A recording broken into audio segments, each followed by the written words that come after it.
ഒരു മരച്ചുവട്ടിൽ ഒരു വേടബാലൻ ഓടക്കുഴൽ വായിച്ചുകൊണ്ട് ഇരിക്കുന്നത് കണ്ടു. കൃഷ്ണൻ അത് കിട്ടിയാൽ കൊള്ളാമെന്ന് തോന്നി.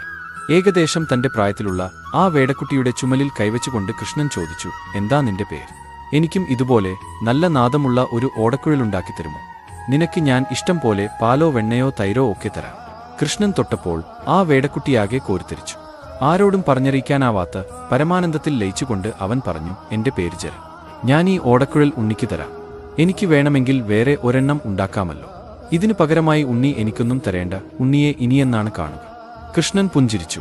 ഇനി ഇപ്പോഴൊന്നും നാം തമ്മിൽ കാണില്ല, എന്തായാലും ഒരിക്കൽ കൂടി കാണും, തീർച്ച. പക്ഷേ അതിനു കുറേകാലം കൂടി കാത്തിരിക്കണമെന്ന് മാത്രം. ജരൻ തിരിഞ്ഞു നോക്കിക്കൊണ്ട് നടന്നു മറഞ്ഞു. കൃഷ്ണൻ ഓടക്കുഴലെടുത്ത് ഊതി. പക്ഷികളും മൃഗങ്ങളും വൃക്ഷങ്ങളും കാറ്റുമൊക്കെ ആ സുമധുരനാദത്തിൽ സ്വയം മറന്നു നിന്നു. ആ നാദം വൃന്ദാവനത്തിലേക്കും ഒഴുകിയെത്തി. എല്ലാവരും അവരവരുടെ പണി നിർത്തിവെച്ച് ആ നാദത്തിൽ മുഴുകി. ലോകം നിശ്ചലമായതറിഞ്ഞ